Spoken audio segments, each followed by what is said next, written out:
April the 29th, land snails. In March, we just tend to notice where our larger land snails have been feeding, when we come across the first half-eaten leaves of the year. Many snails retreat into their shells before winter, sealing off its entrance with either a membrane, epiphragm, or a chalky plate, operculum. This way they avoid the rigours of winter, but in March or April, for many, hibernation ends. The seal is broken and a very hungry snail emerges. Even the humble garden snail, Helix aspera, has 14,000 teeth, with which it rasps away at the surface of leaves. Snails with their spiral shells come in a huge range of different sizes, shapes and colours. However, colour and any banding on the shell are not good characters to help identify them, as they are so variable. It is far better to note the size, number of spirals, the shape of its mouth, any striations on the shell, and how raised or depressed its spire is. Also useful is what sort of habitat you found it in. Most snails spiral dextrally, that is to the right, which means if you hold the snail up vertically, its mouth will be set slightly to the right. But we do have some in London that are spiral sinistrally, that is to the left, in which case their mouth is slightly set to the left. There are a number of large species which are found in our gardens and along the North Downs. Otherwise, the rest inhabit a wide range of different habitats, including trees in woods, leaf litter, fallen logs, hedges under stones, waste areas, but not heathland. The best time to look for them is on wet, warm days, either after or during rain, or at night with a torch. The most familiar of all is the garden snail, already mentioned, which is also one of the most variable. It usually has 5 whorls, a blunt spire, 5 crossbands with some streaking and flecking. However, it can vary from almost black to almost white, be glossy or dull, and have a thick or a thin shell.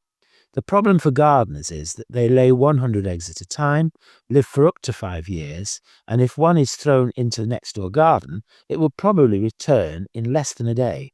They also have roosts, which are safe places such as walls or terracotts, which they constantly return to avoid detection.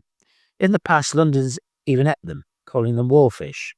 The largest in our area is the Roman snail, Helix plumatia, 50 millimeters, supposedly introduced by the Romans because of its edibility. Certainly this is still the one we see served up in restaurants, complete with its creamy-coloured, coarsely striated shell.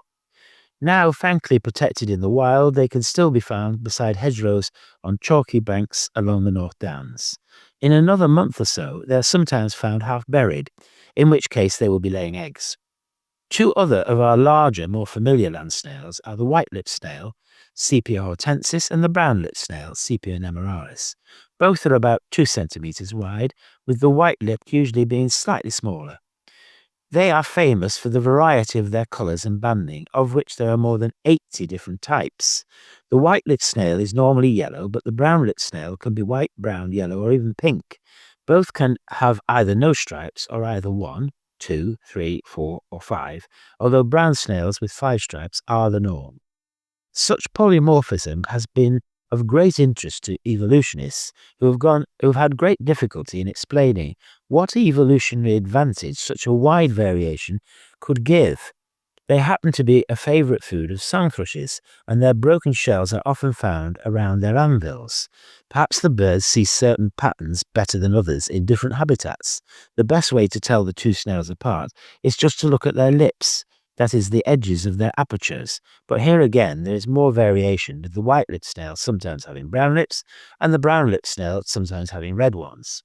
Another smaller garden snail, well known as a pest is in strawberry beds is the strawberry snail, Trichia striolata, 13 millimeters. It is the classic ram's horn, but with many fine striations and a slightly lighter coloured coil as it nears the aperture. The garlic glass snail, Oxychilus alarius, 14 millimeters, is also found in gardens. It is shinier than the strawberry snail, with a transparent orange glass-like shell from which a blue-black snail emerges, smelling distinctly of garlic. Quite a number of our smaller snails are found in woodland. 3 with similar attractive cudgel shapes which spiral sinistrally are the plaited door snail, Cochrudina laminata, 16 millimeters, the two-toothed door snail, Clausilia bidentata, 13 millimeters, and the tree snail, Balia perversa, 8 millimeters. The plaited door snail has up to 12 coils, one tooth projecting in its aperture, and is either reddish-brown or yellow-brown. The two-toothed door snail has 12 to 14 coils, 2 teeth, and is more horn-coloured with white striations. And the tree snail, which is much rarer, has only 6 to 8 coils, no tooth, and is yellowish-brown. The first two spend the day among tree roots, looking not unlike fallen beech buds, whereas the latter snail is much more truly arboreal, rarely being found on the ground. As they feed on lichens, they all tend to be absent from polluted areas. Their teeth are said to deter predators from entering their shells. Other snails are often coloured in tiny hairs or prickles, the function of which is still not fully understood. The hairy snail, Trochilus hispidus, 6 millimeters, is one such common species. It has rows of transverse hairs which often wear off.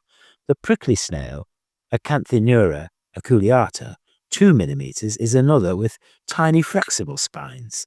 The first is found among fallen leaves or on rotting logs, and the second is said to climb trees and then return to ground on the leaves that fall. Another woodland species well known for slipping through your fingers is the glossy brown slippery moss snail, Cochlicopa lubrica, 6 millimeters. Not surprisingly, as snails need calcium carbonate to build their shells, they are more common in chalky areas and rarely found on acidic heathland. Other than the impressive Roman snail, the landwinkle Pomatia elegans, 10 millimeters, and the pellucid glass snail, Vitrina pellucida, 5 millimeters, and the lovely Vallonia, Vallonia pulchrella, 2 millimeters, are all worth looking for. The landwinkle looks for all the world like a small edible winkle with its perfectly circular aperture. The pellucid glass snail has a shell not unlike green glass and is sometimes still active in winter. It feeds on earthworms and is often found near horse droppings. The lovely Vallonia has a name which gives testament to its looks. It has a delicate ivory-white, crystal-like shell with a flared aperture and a milky white body. Just occasionally it is found in numbers after rainstorms. Marshes and wet meadows are also good places for snails. Two handsome species to look out for are the amber snail, Succinia putris, 10 millimeters, and the crystal snail, Litria crystallina, 2.5 millimeters. The amber snail has a thin glass-like amber-colored shell, and the crystal snail a shell that has been likened to rock crystal. Sometimes the end of the tentacles in amber snails can look noticeably more swollen. This is likely to be due to a parasitic infection, which then gets passed on to birds as they tend to notice them more. Once eaten, the parasites develop into flukes within the birds. Other habitats favoured by snails are odder than you might think. The rounded snail, Discus rotundatus, 6.5 millimeters, is fond of churchyards. It is particularly handsome with many tight coils, transverse striations and red flecks. Another is the blind snail, Ceciloides arcicula, 4 millimeters, which prefers to remain underground among the tombs, hence its other name, the gravedigger snail. The Kentish snail, Monarcha kantiana, 40 millimeters high and 20 millimeters wide, likes hedges where there are lots of nettles and also railway embankments. It has a creamy mottled shell with tinges of red. It is a common introduced species that has long since fled Kent, where it was first identified. Drapanode's glass snail, Oxychilus drapanodi, 12 millimeters, likes waste areas and even roadside rubbish. It is horn-coloured and waxy in appearance, although the snail itself is an alarming deep blue.